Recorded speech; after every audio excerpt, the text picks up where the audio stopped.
কি স্বাদ! ধোয়া ওঠা গরম চিতই পিঠা আর মুরগির মাংস।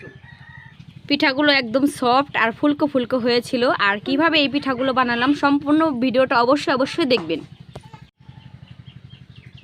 আজকে বাবার বাড়ি থেকে চলে যাব, সেজন্য আমার মা বলছে পিঠা বানিয়ে খেয়ে যেতে। আমার মা পিঠা বানায়, তবে আমার ছোট বোনের বেবি হয়েছে, সেই জন্য মা বানাবে না, বলতেছে তুমি বানাও। আর এমনিতেও পিঠা বানাতে আমি বেশ ভালো পারি, সেজন্য পিঠাগুলো আমি বানাচ্ছি। আর আমাদের বাড়ির মানুষ অনেক কম, যার কারণে হচ্ছে এত লাগবে না, এতগুলা আমার যতগুলা লাগবে ঠিক ততগুলাই আমি আর কি পিঠাগুলো বানাবো। তবে চিতই পিঠা খেতে আমার কাছে ভীষণ রকম একটা ভালো লাগে। সব পিঠার চেয়ে আমার চিতই পিঠা খেতে অনেক বেশি ভালো লাগে। আর চিতই পিঠা আমি বানাতে অনেক পারি, অনেক ভালো হয় আমার পিঠা। আর এই তো এইখানে একটু তেল দিয়ে দিলাম, তেল দিয়ে দিলে পিঠাটা অনেক বেশি ভালো হয়, একদম পারফেক্ট হয়। অনেকেই আছেন পিঠা বানাতে পারেন না, তাদের জন্য আমি আর কি বললাম এইভাবে। তারপরে দিবেন এই যে কাঁচা পানি। এখন তো মেশিনে ধান ভাঙানো হয়, এই তো এই যে দেখেন। এবার হচ্ছে আমি এগুলো সুন্দর করে মাখিয়ে নেব হাত দিয়ে।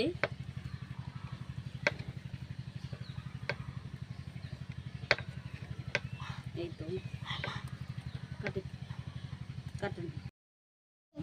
আর এই ভিডিওটা আমার পিঠা বানানোর আগে, এটা হচ্ছে আমি মাংস রান্না করতেছি, সেই মাংস রান্নার একটু খণ্ডচিত্র আপনাদের মাঝে শেয়ার করলাম।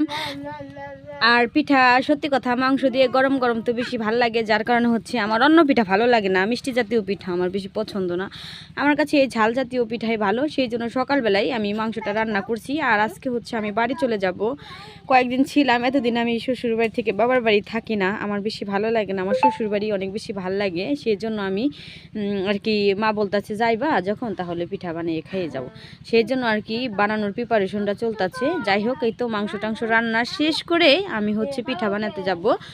আর এটা হচ্ছে মুরগির মাংস রান্না করা হচ্ছে। আর মুরগির মাংস আমার কাছে ভালোই লাগে খেতে, সেজন্য হচ্ছে আমি মুরগির মাংস রান্না করতেছি।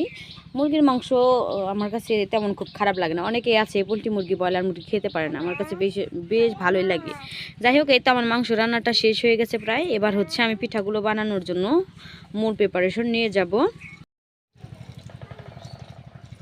এই তো কুসুম কুসুম গরম পানি আমি আগে থেকে করে রেখেছিলাম, এটা দিয়ে এই তো বেটারটা তৈরি করে নিলাম। অনেকেই আবার বলবেন এই মাটির পাতিলে কেন আমি এটা করলাম। আসলে মাটির পাতিলেই করলাম, আমার ভালো লাগলো শখ করে, সেই জন্য। এই তো আমার বেটারটা বানানো কমপ্লিট হয়েছে, এবার হচ্ছে আমি পিঠা বানাবো।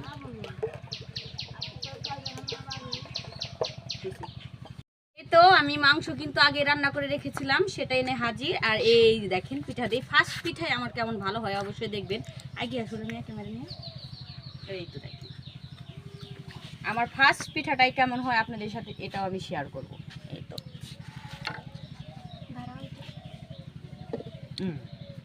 একটু অপেক্ষা করেন 2 মিনিট। আর এই যে দেখেন গাইস, এই তো আমার সেই 2 মিনিট পর এই যে দেখেন আমার প্রথম পিঠাটাই কত সুন্দর ফুলকো পারফেক্ট হয়েছে। টানটানা, এই তো দেখেন একদমই সুন্দর ফুলকো হয়েছে।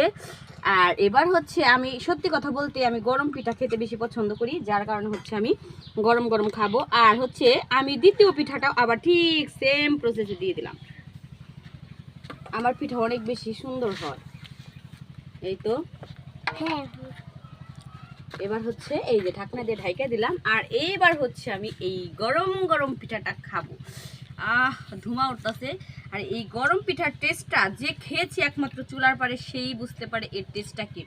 আমার কাছে সত্যি গরম গরম পিঠাটাই বেশি ভালো লাগে, পরে জোড়ালে এত বেশি মজা লাগে না। আর ধোঁয়া ওঠা চিতই পিঠা আর হচ্ছে মুরগির মাংস মানে আমার কাছে সব থেকে প্রিয় একটি খাবার। এই খাবারটা আমার অন্য খাবারের চাইতে অনেক বেশি ভালো লাগে, অনেক বেশি লোভনীয়। আহা,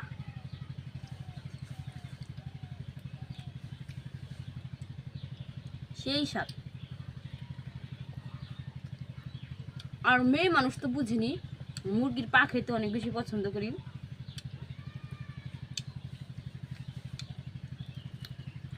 আহা কি স্বাদ। খাবেন? আর এই তো দেখেন আমার খাওয়াটা শেষ। আর এবার হচ্ছে আমি দ্বিতীয় পিঠা উঠাচ্ছি। এই যে দেখেন দ্বিতীয় পিঠাটাও আমার কেমন সুন্দর হয়েছে। এর থেকে পিঠা ভালো হইতে পারে? হইতেই পারে না। আর এই তো পিঠা খাচ্ছি। এখন আবারও আমি তৃতীয় পিঠা বানানোর জন্য প্রস্তুতি নিচ্ছি। খাচ্ছি, বানাচ্ছি। কারো খাইতে ইচ্ছে করলে চলে আসেন।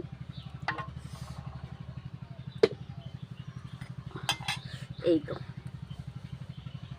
সেই মজা, সেই স্বাদ। আহা।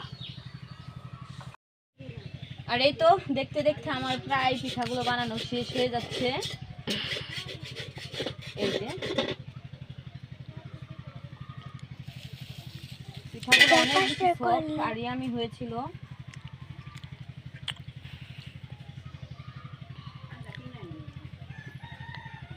এই যে দেখেন কত সুন্দর ফ্রেশ এবং সফট পিঠা।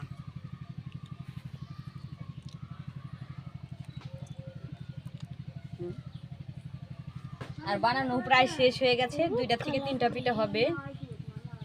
আর ভিডিওটা কেমন লাগলো অবশ্যই কমেন্টে জানাবেন।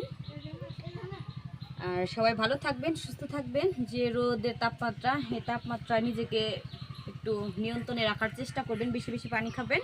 সবাই ভালো থাকবেন। আল্লাহ হাফিজ।